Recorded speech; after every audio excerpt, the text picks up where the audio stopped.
نحمده ونصلي على رسوله الكريم أما بعد.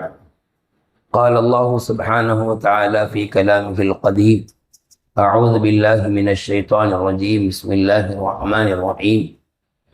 وإن تعدوا نعمة الله لا تحصوها إن الله لغفور رحيم. وقال نبي الله سيد البشر محمد رسول الله صلى الله عليه وسلم: من سعادة المسلمين المسكن الواسع والجار الصالح والمركب الهنيء أو كما قال عليه الصلاة والسلام. கண்ணியத்திற்கும் மிகுந்த மரியாதைக்கும் உரித்தான மேலான பெரியோர்களே, பாசத்திற்குரிய சகோதரர்களே, கண்மணி நாயகம் ஸல்லல்லாஹு அலைஹி வஸல்லம் அவர்களின் கண்ணியமான உம்மத்திமார்களே, அல்லாஹ் ரப்புல் ஆலமீன் இந்த உலகத்திலே நமக்கு பல்வேறு நியாமத்துகளை கொடுத்துள்ளார். நம்முடைய உடல் ரீதியான நியாமத்துகளும் சரி, உடலுக்கு அப்பாற்பட்ட துன்யாவில் உண்டான வேறு சில நியாமத்துகளும் சரி, அல்லாஹ் ரப்புல் ஆலமீன் ஏராளமான நியாமத்துகளை நமக்கு வழங்கியுள்ளார். அந்த நியாமத்துகளிலே கண்மணி நாயகம் ஸல்லல்லாஹு அலைஹி வஸல்லம் அவர்கள் சில நியாமத்துகளை நர்பாக்கியத்தின் அடையாளங்களாக நமக்கு சொல்லித் தந்தார்கள். பொதுவாக உலகத்தில் நியாமத்துகள் எல்லோருக்கும் பொதுவானது. மோமின்களுக்கும் அல்லாஹ் கொடுக்கிறான், மோமின் அல்லாத மக்களுக்கும் அல்லாஹ் தருகிறான். அதில் மோமின்களுக்கு வழங்கப்படக்கூடிய நியாமத்துகள், மோமின்களுக்கு கொடுக்கப்படக்கூடிய நியாமத்துகள், அது அவருடைய நற்பாக்கியத்தினுடைய, அவருடைய நல்ல ஒரு பாக்கியமான வாழ்க்கைக்கு அடையாளங்களாக திகழக்கூடிய நியாமத்துகள் 3 என்று சொன்னார்கள் முஹம்மதுர் ரசூலுல்லாஹி ஸல்லல்லாஹு அலைஹி வஸல்லம் அவர்கள். ஒரு ஹதீஸிலே சொல்வார்கள், மின் சஆதத்தில் முஸ்லிமி, ஒரு முஸ்லிமினுடைய நற்பாக்கியத்தில் நின்றும் இருக்கிறது, அல் மஸ்கனுல் வாசிஉ, விசாலமான வீடு என்று சொல்வார்கள் பெருமானார் ஸல்லல்லாஹு அலைஹி வஸல்லம். மேலான பெரியவர்களே, கண்மணி நாயகம் ஸல்லல்லாஹு அலைஹி வஸல்லம் அவர்கள் ஒதுவின் போது, ஒதுவை முடித்த பிறகு சில துவாக்களை செய்திருக்கிறார்கள். அல்லாஹும்ம ஜஅல்னி மினத் தவ்வாபீன வஜஅல்னி மினல் முத்தத்தஹிரீன வஜஅல்னி மின் இபாதிக ஸாலிஹீன அஷ்ஹது அன் லா இலாஹ இல்லல்லாஹு வஹ்தஹு லா ஷரீக லஹு வ அஷ்ஹது அன்ன முஹம்மதன் அப்துஹு வ ரசூலுஹு என்றெல்லாம் அற்புதமான துவாக்களை ஓதியிருக்கிறார்கள். அதில் இப்படி ஒரு துவாவும் இருக்கிறது: அல்லாஹும்ம ஃபிர்லி தம்பி வ வஸ்ஸிலி ஃபீ தாரி வபாரிக்லி ஃபீ ரிஸ்கி. அல்லாஹ்வே, என்னுடைய பாவங்களை மன்னித்தருள், எனது வீட்டை விசாலமாக ஆக்கியருள், எனது ரிஸ்கிலே அபிவிருத்தியை தந்தரும். அற்புதமான துவா.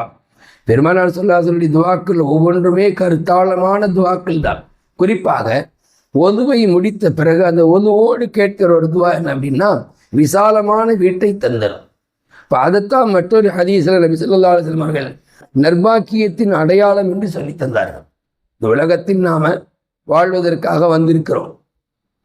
அல்லாஹ் நமக்கு ஆரோக்கியமான உடலை தந்திருக்கிறான், நல்ல கூர்மையான அறிவை, புத்தியை தந்திருக்கிறான். ஆனால் ஒதுங்குவதற்கு ஒரு இடத்தை அல்லாஹ் நமக்கு தராமல் போனான், தங்குவதற்கு ஒரு வீட்டை அல்லாஹ் தராமல் போனான், அல்லது வீட்டை தந்திருக்கிறான், ஆனால் அது குருவிக்கூடு மாதிரி ஒரு சிறியதோர் நெருக்கடியான வீட்டை தந்தார், அல்லது ஒரு வாடகை வீடு என்று நமக்கு ஒரு நிலையை அல்லாஹ் தந்திருந்தாரோ, இந்த 3 நிலையிலும் மனிதனுடைய உள்ளத்திலே நிம்மதி இருக்காது.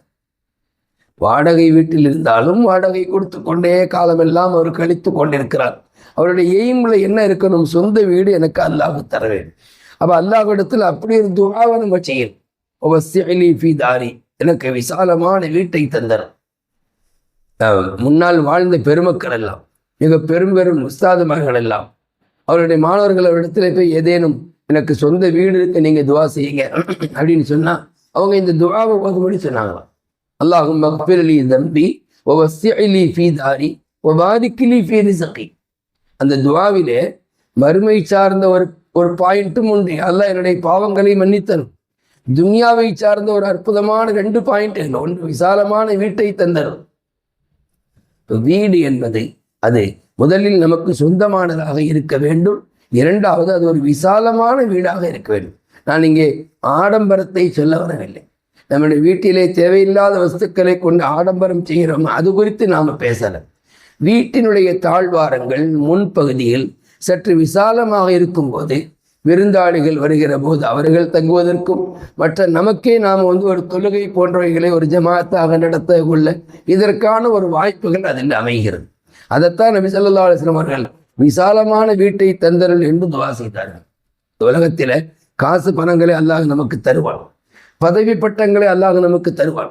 அதெல்லாம் கூட நம்மை விட்டும் ஒரு நாள் போகும். காசு பணங்கள் போய்விடலாம், பட்டங்கள் பதவிகள் போய்விடலாம். ஆனால் அதே சமயம் ஒரு வீடு என்று வைத்து கொண்டார், அதை அல்லாஹ் நமக்கு சொந்தமானதாக ஆக்கி தந்து விட்டால் உலகத்தில் அல்லாஹ் நம்முடைய நற்பாக்கியத்திற்கு வழிவகுத்து விட்டான் என்று பொருள். வீடு விசாலமாகுவது எப்படி? வீடு விசாலமாகுவது எப்படி என்று சொன்னால், முதல் கட்டமாக அங்கே இபாதத்துகளை கொண்டு அது விசாலமாகும். கட்டிடத்தால் நாம் அகலமாக கட்டியிருக்கிறோம், ஆனாலும் கூட அங்கே அல்லாஹு தஆலா ஒரு விசாலமான ஒரு எண்ணங்களை நமக்கு தருவதற்கு, அங்கே ரப்புல் ஆலமீன் அல்லாஹ் விசாலமான ஒரு ஒரு ஒரு சந்தோஷத்தை அல்லாஹ் தருவதற்கு, மன நிம்மதி அல்லாஹ் தருவதற்கு அங்கே நாம் இபாதத்துகளை மேற்கொள்ள வேண்டும். நபி ஸல்லல்லாஹு அலைஹி வஸல்லம் சொல்வாங்க, உங்களுடைய வீடுகளை நீங்கள் கபர்களாக ஆக்கி விடாதீர்கள். லா தஜஅலு புயூத்தக்கும் மகாபிர. கபர்களில் தொழ முடியாது, கபர்களில் எந்த அமலும் செய்ய முடியாது, போய் அப்படியே கிடக்க வேண்டியது. இப்போ அது மாதிரி நம்முடைய வீட்டில் நாம் கிடந்து எந்திரிச்சு வந்தோம்னு சொன்னால் அது மக்பராக்கள் போல ஆகிறதா? அதனால இபாதத்துகளை கொண்டு வீட்டை விசாலமாக்க வேண்டும். அல் மஸ்கனுல் வாசிஉ, விசாலமான வீடு. பெருமானார் ஸல்லல்லாஹு அலைஹி வஸல்லம் அவர்கள் வீடு குறித்து அவர்கள் மக்களுக்கு சொல்லியிருக்கிறார்கள். அதே சமயத்தில் ஆடம்பரமான வீட்டை கண்டு நபி அவர்கள் தன்னுடைய முகத்தை கொஞ்சம் சுளித்தும் இருக்கிறார்கள். ஆனால் நபி ஸல்லல்லாஹு அலைஹி வஸல்லம் அவங்க பெரிய வீடு கட்டி வாழலை. விசாலமான வீட்டை தந்தருள்வாயாக என்று துஆ செய்த நபி ஸல்லல்லாஹு அலைஹி வஸல்லம் அவர்கள் வீட்டிலே விசாலத்தை தந்தருள் என்று நபி ஸல்லல்லாஹு அலைஹி வஸல்லம் துஆ கேட்டாங்க. ஆனால் அவர்கள் எளிமையை விரும்பியதினால் அல்லாஹ் அவர்களுக்கு அமைத்து தந்த அந்த வீடுகள், மனைவிமார்களுக்கு என்று கட்டி கொடுத்த அந்த வீடுகள், அதில் அவர்கள் வசித்தார்கள். அது பெரிய அளவில் இல்லாவிட்டாலும் கூட ஓரளவு அதிலே தங்குவதற்கான இடங்கள் மற்ற பகுதிகள் எல்லாம் இருந்தது. கேரளாவில் உள்ள வீடுகளை நீங்கள் பார்க்கலாம். அந்த வீட்டில் அவர்கள் இபாதத்திற்கென ஒரு தனி அறையே கட்டி விடுவார்கள். அந்த அறைக்குள் சென்று அவர்கள் தொழுவது. ஏன்னா நம்ம ஹாலில் தொழுகிறோன்னு வைக்கலாம், நம்முடைய சிந்தனைகள் அப்படியே சிதறும். நம்முடைய சிந்தனைகள் பராக்கில் யாராவது வருவாங்க, காலிங் பெல், அது இது. அப்போது ஒரு வீடுன்னு சொன்னால் அதில் இபாதத்து நடைபெறணும், அந்த இபாதத்திற்கென ஒரு அறை இருந்தால். அப்போ இப்படி நம்ம பார்க்கும்போது வீடு விசாலமாக ஆவதற்கு உண்டான ஒரு வழிகளும் வாய்ப்புகளும் கிடைத்து விடுகிறது. மேலான பெரியவர்களே, அப்படியானால் பெருமானார் ஸல்லல்லாஹு அலைஹி வஸல்லம் அவர்கள் செய்த துஆ விசாலமான வீட்டை தந்தரும். அதே போல ஒரு முஸ்லிமினுடைய நற்பாக்கியமாக நமக்கு அவர்கள் காட்டி கொடுத்த விஷயம் ஒரு விசாலமான வீடு. முதல்ல நம்ம எல்லோருக்கும் சொந்த வீடுகள் இருந்தாலும் நம்முடைய பிள்ளைகள், நம்முடைய செல்வங்களுக்கு நாம விசாலமான வீட்டை அமைத்து தருவது என்பது அவசியம். அப்போ அது ரப்பிடத்துல துவா செய்யும். அது உதுவுக்கு பின்பு இந்த துவாவை நாம் செய்து கொண்டு வரலாம். அதே மாதிரி பாருங்க, அந்த துவாவிலேயே ரிசுக்கிலே பரக்கத்தை தந்தரும். ரிசுக்குங்கிறது அதுவும் பாக்கியங்களை குறிக்கும். குறிப்பாக உணவுகள், காசு பணங்கள், அதையெல்லாம் அந்த கருத்திலே வந்துவிடும். இதில் நாம அல்லாஹ்விடத்தில் அதிகத்துவத்தை கேட்டால் அந்த அதிகம் என்பது ஒரு நாள் குறைந்து போகும். அதை அல்லாஹ்விடத்திலே பரக்கத்தை கேட்டால் அது குறைந்தாலும் அல்லாஹ்வினுடைய தரப்பிலிருந்து காரியங்களை சாதிக்க அது உதவும். இந்த துனியாவில் நம்முடைய தேவைகள் நிறைவேறணும்னு சொன்னால் நாம் ரப்பிடத்தில், அந்த முஃமின்களுக்கு உண்டான ஸ்பெஷல் தான் அது. என்ன அப்படின்னா, பரக்கத்தை அல்லாஹ் தருவது. அந்த பரக்கத்தை தருவது என்பது நாம் ரப்பிடத்தில் கேட்பதை பொறுத்தே அமைகிறது. ஓ பாரிக்கிலி ஃபி ரிஸ்கி, எனக்கு நீ என்னுடைய ரிஸ்கிலே பரக்கத்து செய்வாயாக என்று நபி ஸல்லல்லாஹு அலைஹி வஸல்லம் கேட்டிருக்கிறாங்க. இப்போ இங்கே நம்ம என்ன பார்க்குறோம் அப்படின்னா, பெருமானார் ஸல்லல்லாஹு அலைஹி வஸல்லம் எந்த துஆக்கள்லையும் அதிகத்தை கொடு என்று கேட்டதை, ஒரு சஹாபி அப்படிதான் நாயகம் ஸல்லல்லாஹு அலைஹி வஸல்லம் வர்றாங்க, யார சொல்லலாம், எனக்கு பொருள் அதிகமான துவா செய்யன்னு சொல்கிறாங்க. நபி சொன்னாங்க, ஏன்பா, ஏன் பொருள் அதிகத்துவத்தை நீ கேட்குற, நீ இருப்பதை கொண்டு பொருந்தி கொள்ளலாமே. நபிக்கு அவருடைய விஷயங்கள் தெரியுது, நீ இருப்பதை கொண்டு பொருந்தி கொள்ளலாமே. இல்லை நாயகமே, எனக்கு பொருள் அதிகமான துவா செய்யுங்க. பிறகு நபி அவங்க கேட்குறாங்க, ஏப்பா உன்னுடைய நபியாகிய என்னுடைய வாழ்க்கையில் உனக்கு முன்மாதிரி இல்லையா, நான் என்ன காசு பணங்கள் அதிகத்துவத்தை கொண்டா வாழ்ந்துக்கிட்டு இருக்கிறேன் அப்படின்னு சொன்னாங்க. இல்லை நாயகமே, நீங்கள் துவா செய்யுங்க. நபி ஸல்லல்லாஹு அலைஹி வஸல்லம் துவா செஞ்சாங்க. அவருக்கு அல்லாஹு தாலா பொருளாதாரத்தை அதிகமாக கொடுத்தான். ஆட்டு மந்தைகள் அப்படியே மந்தைகளாக அவருக்கு அதிகமானது. அவர் ஊரை விட்டு வெளியிலே சென்று விட்டார். அதற்கு பின்பு அவர் பள்ளிக்கு வருவதிலே தளர்வு ஏற்பட்டு தொழ வராமலே இருந்து விட்டார். ஜும்மாவுக்கும் கூட வர முடியாத நிலை ஏற்பட்டு ஒரு கட்டத்தில் அவர் ஜக்காத்தை கேட்டு அனுப்பிய போது தர மறுத்தார் என்று தப்சீர் கிதாபுகளிலே பார்க்கிறோம். இப்போ பொருள் அதிகமாகுவது என்பது அது நல்லதற்கு அல்ல. அதே சமயத்தில் பொருளிலே பரக்கத் வருவது என்பது அது மிக அற்புதமான ஒரு நியாமத்து, அல்லாஹ் தரக்கூடிய ஒரு பெரிய விஷயம். அப்போ இங்கே நபி ஸல்லல்லாஹு அலைஹி வஸல்லம் அவர்கள் விசாலமான வீட்டை கேட்டிருக்கிறார் என்று சொன்னால் நாமும் நம்முடைய துஆவிலே விசாலமான வீட்டை தருவாயாக யா அல்லாஹ் என்று கேட்க. நம்முடைய வீடு விசாலமாக குழந்தை குட்டிகள் என்று இருக்கும்போது அதில் அல்லாஹு தஆலா சந்தோஷப்படுகிறான். குர்ஆனில் ஓதும் போது அந்த வீடு அல்லாஹ்விடத்தில் அது மின்னக்கூடிய ஒரு நிலையை நாம் பார்க்கிறோம். விசாலமான வீடு என்பதற்கு பொருள் அதுதான். அது இடத்தால் விசாலமாகுவதற்கு கருத்து என்று சொன்னால் அமல்களை கொண்டு அங்கே வசிக்கக்கூடிய மக்களுடைய பெருந்தன்மையை கொண்டு அதை விசாலமாக வேண்டும். குறிப்பாக அந்த விசாலம் என்பதின் பொருள் அங்கே இபாதத்துகள் நடைபெறுவதற்கு ஒரு வழி இருக்கும். முன்னாலெல்லாம் நீங்கள் பார்த்துருப்பீங்க, முந்தைய காலத்து வீடுகள் எல்லாம் அங்கேயே தொழுகைகள் நடைபெறும்.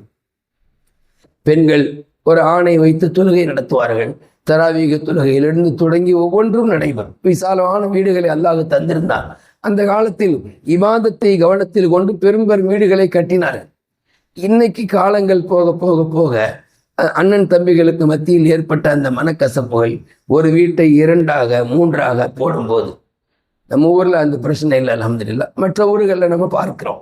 ஏன்னா நம்ம ஊரில் எல்லோருமே அல்ஹம்துலில்லாஹ் வீடு சொந்தமாக வாங்கிடுறோம். மற்ற ஊர்களில் அந்த பாரம்பரிய வீட்டிலேயே தங்கக்கூடிய ஒரு நிலையில் அதை 2ஆக 3ஆக கூறு போடும்போது அப்படியே நெருக்கடியான வீடு மாதிரி போயிடும். அது மேலான பெரியவர்களே, விசாலமான வீட்டை நாம் ரப்பிடத்தில் கேட்கணும். அது நம்முடைய சஆதத், நம்முடைய நேக் பக்தியினுடைய அடையாளம், நம்முடைய நர்பாக்கியத்தினுடைய அடையாளமாக அதை நமக்கு சொல்லி தந்தார்கள். அதே போல சாலிகான அண்டை வீட்டார் அமைவதும் நர்பாக்கியம். சாலிகான அண்டை வீட்டார் அமைவது இன்ஷா அல்லாஹ். அதனால ரப்புல் ஆலமீன் அல்லாஹு தஆலா நம்முடைய வீடுகளை விசாலமாக்கி அவைகளை இபாதத்துகளை கொண்டு பிரகாசமாக்கி அருள்வாராக. வீட்டில் வாழக்கூடிய நபர்களுக்கு அல்லாஹ் எல்லா விதமான நர்பாக்கியங்களையும் ஆரோக்கியங்களையும் தந்தருள்வானாக. ஆமீன் ஆமீன் யா ரப்பல் ஆலமீன். அஸ்ஸலாமு அலைக்கும் வரஹ்மத்துல்லாஹி வபரகாத்துஹு.